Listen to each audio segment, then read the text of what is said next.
আসসালামু আলাইকুম। সকলে কেমন আছেন? আশা করি সকলে সুস্থ আছেন এবং ভালো আছেন। আমি বদিরুজ্জামান আপনাদের সকলকে স্বাগতম জানাচ্ছি আমাদের YouTube channel higher study corner বাংলাতে। আজকে আমরা বুশ ডক্ট্রিন সম্পর্কে জানব। তো বন্ধুরা, আপনারা জানেন বর্তমানে যুক্তরাষ্ট্রের প্রেসিডেন্ট জো বাইডেন সম্প্রতি ঘোষণা দিয়েছে সে যুক্তরাষ্ট্রের যে সেনাবাহিনী পাশাপাশি ন্যাটোর যে বাহিনী যারা মূলত আফগানিস্তানে রয়েছে তাদেরকে সেখান থেকে সরিয়ে নিয়ে আসবে। তো যুক্তরাষ্ট্রের সেনাবাহিনী আফগানিস্তানে নিয়ে যাওয়া হয়েছিল 2001 সালে একটা গুরুত্বপূর্ণ প্রেক্ষাপটে, অর্থাৎ 9/11 পরবর্তী ঘটনাকে কেন্দ্র করে।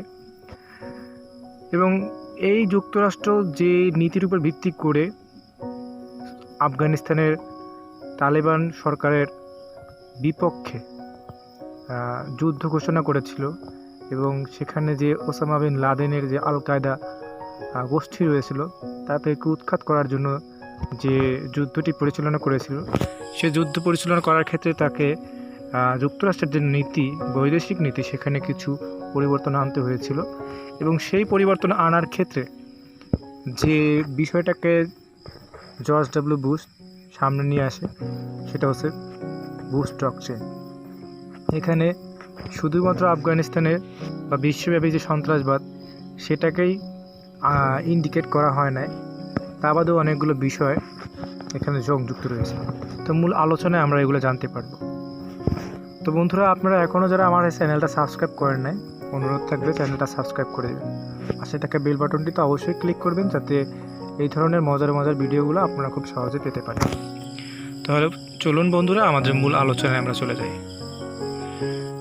আমরা যখন বুশ ডক্ট্রিন শব্দটা বলতেছি বা কনসেপ্টটা আপনাদের সামনে উপস্থাপন করতেছি, স্বাভাবিকভাবে আপনাদের অনেকেই বুশের পরবর্তীতে শব্দটা অর্থাৎ ডক্ট্রিন, এই ডক্ট্রিন বলতে বিষয়টা কী বোঝায় এইগুলো জানেন না। এমনকি আমিও অনেক প্রথম দিকে এই সম্পর্কে জানতাম না। তো অক্সফোর্ড ইউনিভার্সিটি ডিকশনারি অনুযায়ী ডক্ট্রিন বলতে বোঝানো হচ্ছে যে a stated principle of government policy mainly in foreign and military affairs. অর্থাৎ কোনো একটা রাষ্ট্র যখন তার বৈদেশিক বা সামরিক কোনো নীতির ক্ষেত্রে কোনো প্রিন্সিপালকে গ্রহণ করে এবং সেই প্রিন্সিপালটা শুধু গ্রহণ করেই না, সে নিজেও কিন্তু সেটা ঘোষণা করার মাধ্যমে সেই নীতিটা সে তার পররাষ্ট্র নীতির ক্ষেত্রে বা তার সামরিক নীতির ক্ষেত্রে সে যুক্ত করে, তাকে কিন্তু ডক্ট্রিন বলা হয়। এটা ডক্ট্রিনটাকে কিন্তু অন্য সংজ্ঞায় বিলিফ হিসেবে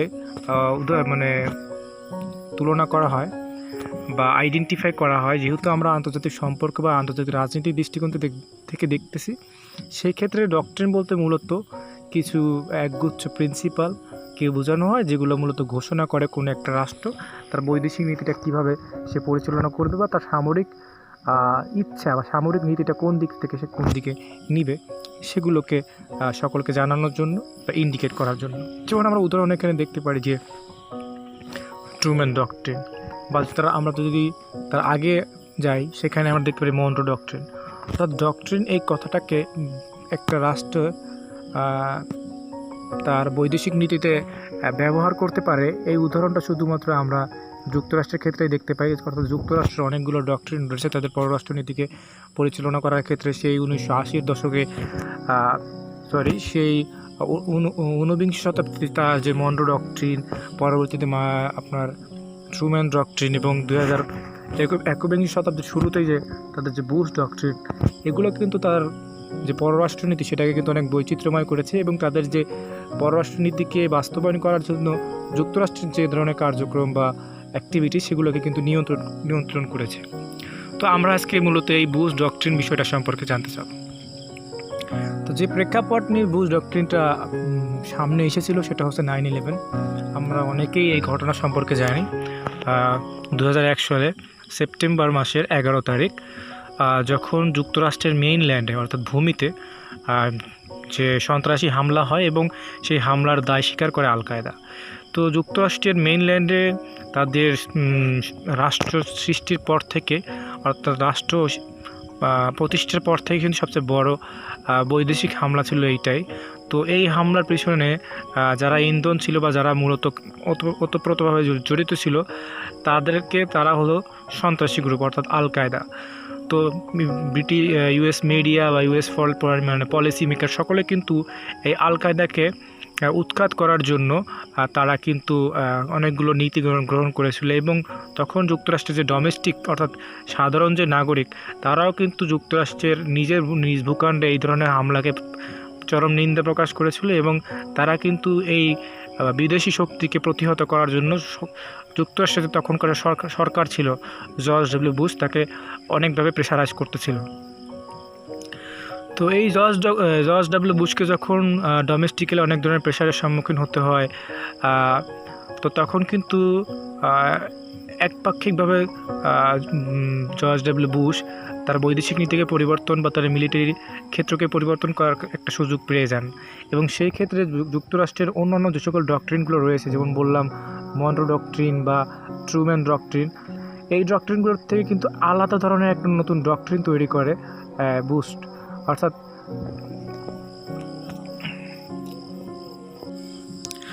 অর্থাৎ আপনি যদি এখানে খেয়াল করেন যে যখন ট্রুম্যান ডক্ট্রিন গ্রহণ করা হয়, এর মাধ্যমে কিন্তু যুক্তরাষ্ট্র তার পররাষ্ট্রনীতির ক্ষেত্রে কন্টেইনমেন্ট পলিসিটা গ্রহণ করছিল।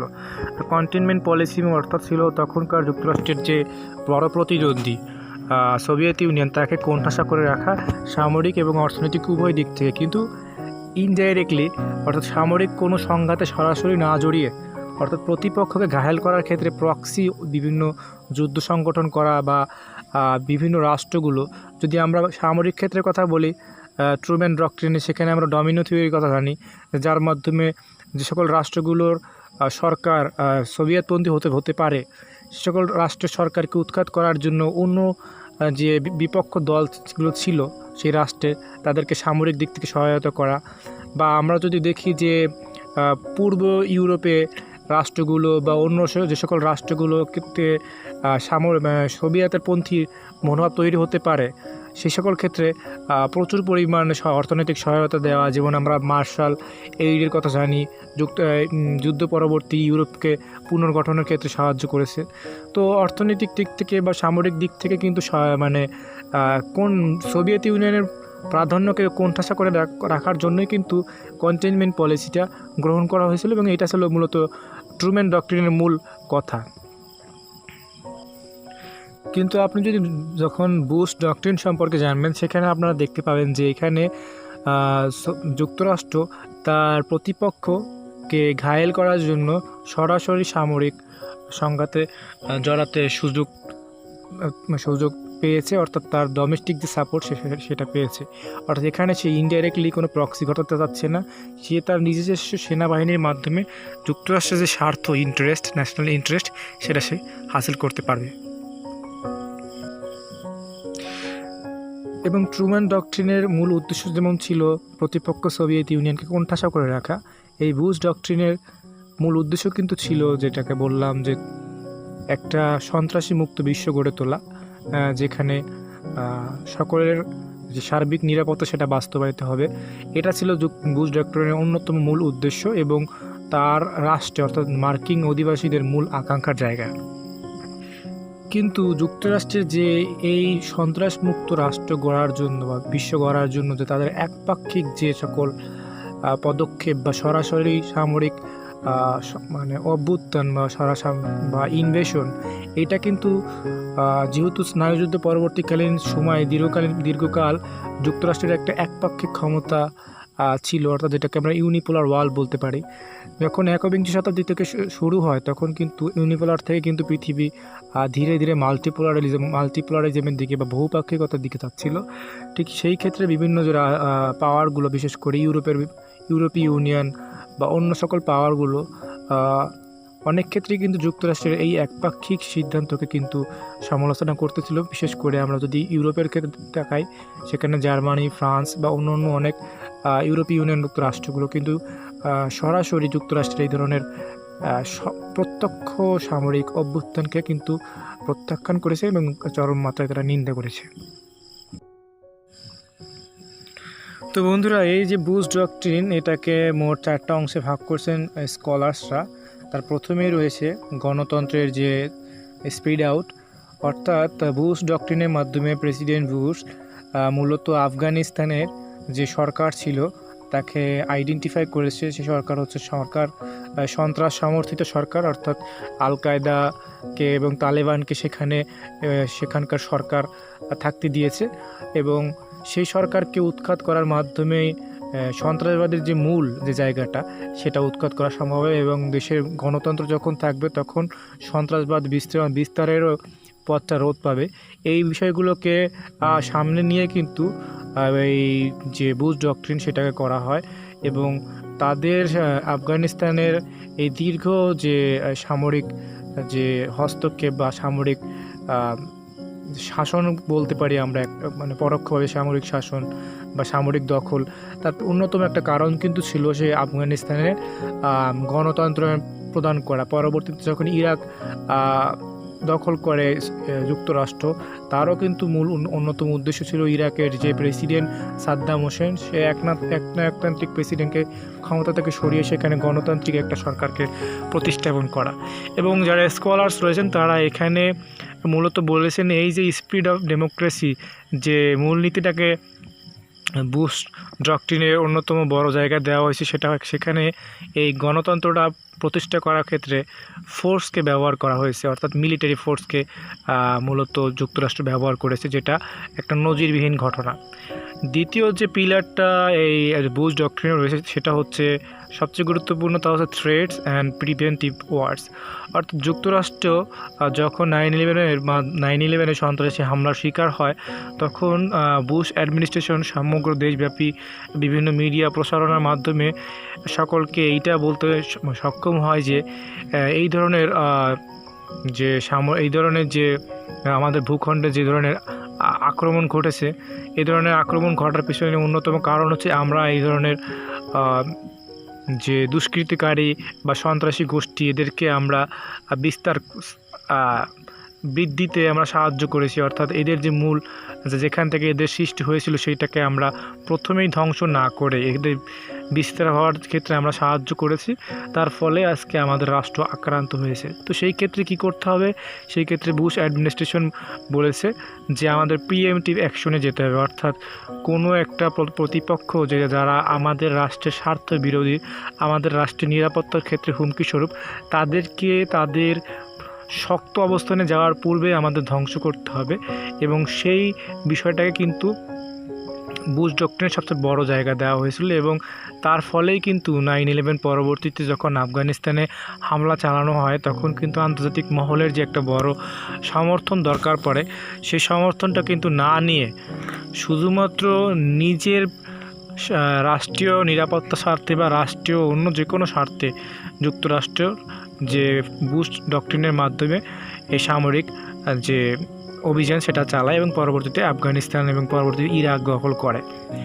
তারপর হচ্ছে ইউনিল্যাটারালিজম। এখানে মূলত যে একপাক্ষিক যে সিদ্ধান্তের যে প্রণয়নের যে নেচার মূলত বুশ অ্যাডমিনিস্ট্রেশনের, সেটাকে বলা হয়েছে। অর্থাৎ যুক্তরাষ্ট্রের স্নায়ুযুদ্ধকালীন সময়ে যদিও দ্বিপাক্ষিক একটা বিশ্ব ছিল, তো সেই ক্ষেত্রে যুক্তরাষ্ট্রের সমর্থিত যে ব্লক, সেই ব্লকেও কিন্তু যুক্তরাষ্ট্র নিজেকে ইউনিল্যাটারাল হিসেবে প্রমাণ করতে পারতো না। সেখানেও কিন্তু তার অন্যান্য যে সকল অ্যালাই রয়েছে তাদেরকে নিয়েই কাজ করতে হতো। স্নায়ুযুদ্ধের সমাপ্তির পরে যে একটা ইউনিপোলার বিশ্ব গঠন হয়, সেই বিশ্বটাকে কিন্তু মূলত বুশ অ্যাডমিনিস্ট্রেশনকে একটা ইউনিল্যাটারাল অর্থাৎ একপাক্ষিকভাবে যুক্তরাষ্ট্রের যে ক্ষমতা, সেই ক্ষমতাটাকে ব্যবহার করার জন্য সুযোগ তৈরি করে দেয়। এবং এই যে দুইটা ইভেন্টস ঘটে, অর্থাৎ আফগানিস্তান দখল এবং ইরাক দখল 9/11 ঘটনার পরিপ্রেক্ষিতে, এই আক্রমণ দুইটা কিন্তু মূলত ছিল ইউনিল্যাটারালিজমের আন্ডারে। এবং চতুর্থ যে অংশটা এই বুশ ডক্ট্রিনের অংশ, যেটাকে স্কলাররা মনে করেন, তা হচ্ছে ইউএস হেজেমনি। এটাও মূলত ইউনিল্যাটারালিজমের পার্সপেক্টিভ থেকেই দেখা যায়। অর্থাৎ ইউএস হেজেমনি বলতে যে ইউএসএ যে স্নায়ুযুদ্ধ পরবর্তীকালীন যে বিশ্বে একটা পাওয়ারের ব্যালেন্স অফ পাওয়ারের যে একটা ভ্যাকিউম তৈরি হয়েছে, সেক্ষেত্রে যুক্তরাষ্ট্র নিজেকে মানে একপাক্ষিকভাবে বিশ্বের সবচেয়ে বড় সুপার পাওয়ার এবং একমাত্র সুপার পাওয়ার হিসেবে দাবি করতে চায়। এবং সেক্ষেত্রে মিলিটারিলি, ইকোনমিক্যালি তার যে শক্তি একটা রাষ্ট্রকে দাবিয়ে রাখার, একটা রাষ্ট্রকে ধ্বংস করার বা একটা রাষ্ট্রকে দখল করা তাদের শক্তি, সেই শক্তিটাকে সে জোরপূর্বক প্রয়োগের কথা বলে। তো অর্থাৎ এই যে একটা ইম্পায়ার, একটা সাম্রাজ্য যেরকম বিভিন্ন একটা শক্তিশালী সাম্রাজ্য যেরকম বিভিন্ন ছোট ছোট রাজ্যগুলোকে দখল করতে পারে, ঠিক সেরকম করে যুক্তরাষ্ট্রের এই যে ইউএস হেজিমনি, যেটাকে বিভিন্ন স্কলাররা এম্পায়ারের সাথে তুলনা করেছে, তো বুশ অ্যাডমিনিস্ট্রেশন সেই হেজিমনিটাকে ব্যবহার করতে চায় এবং যুক্তরাষ্ট্রকে সেই ইউনিল্যাটারাল পজিশনে নিয়ে যাওয়ার চেষ্টা করেছে। তো এই ইউএস হেজিমনি বা ইউনিল্যাটারাল পার্সপেক্টিভ থেকে যখনই এই আফগানিস্তানে হামলা চালালো যুক্তরাষ্ট্র বা ইরাক দখল করলো, এই কাজগুলো কিন্তু ওয়েস্টার্ন যারা রয়েছে, বিশেষ করে ইউরোপীয় ইউনিয়নের বড় বড় রাষ্ট্রগুলো, জার্মানি, ফ্রান্স, ইতালি, এই রাষ্ট্রগুলো কিন্তু প্রথম থেকেই মানে রিজেক্ট করছে যে যেহেতু ইউরোপীয় ইউনিয়নের গঠন বা তাদের চালচলন বা ইউরোপীয় ইউনিয়নের সাথে যুক্তরাষ্ট্রের যে দীর্ঘকালীন যে সম্পর্ক, সেই সম্পর্কটা কিন্তু ছিল একটা বহুপাক্ষিক সম্পর্কের ভিত্তিতে, অর্থাৎ এটা মাল্টিল্যাটারালিজম কনসেপ্টটাকে কেন্দ্র করে। কিন্তু যখন যুক্তরাষ্ট্র এই ধরনের ইউনিল্যাটারাল বা একপাক্ষিক সিদ্ধান্ত নেওয়া শুরু করলো এবং সেখানে তাদের যে হেজমনি প্রতিষ্ঠা করার জন্য মিলিটারি ইউজ করা শুরু করলো, তা কিন্তু যুক্তরাষ্ট্রের সবচেয়ে বড় অ্যালাই মূলত জাপান এবং ইউরোপীয় ইউনিয়ন কর্তৃক কিন্তু মানে প্রচণ্ডভাবে নিন্দার শিকার হয়েছে এবং সমালোচনার সম্মুখীন হয়েছে। তো তা বাদেও কিন্তু এই যুদ্ধটা সেই 2001 থেকে বর্তমান 2021 প্রায় 20 বছর চলেছে এবং সে যুদ্ধে লাভ কী হয়েছে বা ক্ষতি কী হয়েছে সে সম্পর্কে আমরা ধারাবাহিকভাবে জানব।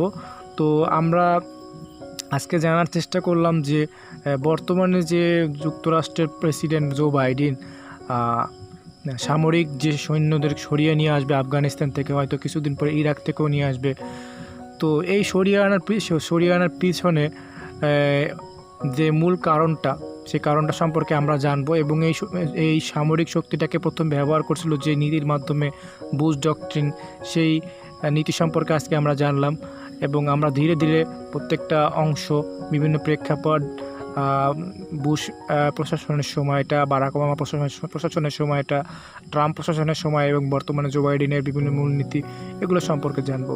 তো সেই সকল ভিডিওগুলো দেখার আহ্বান জানিয়ে আজকে এখানে শেষ করছি। যদি ভিডিওটি ভালো লেগে থাকে অবশ্যই লাইক দিবেন, আপনাদের কিছু অ্যাড করার থাকলে অবশ্যই অ্যাড করে দিবেন, কোনো প্রশ্ন থাকলে কমেন্ট বক্সে লিখবেন এবং সবাই ভালো থাকবেন। আসসালামু আলাইকুম।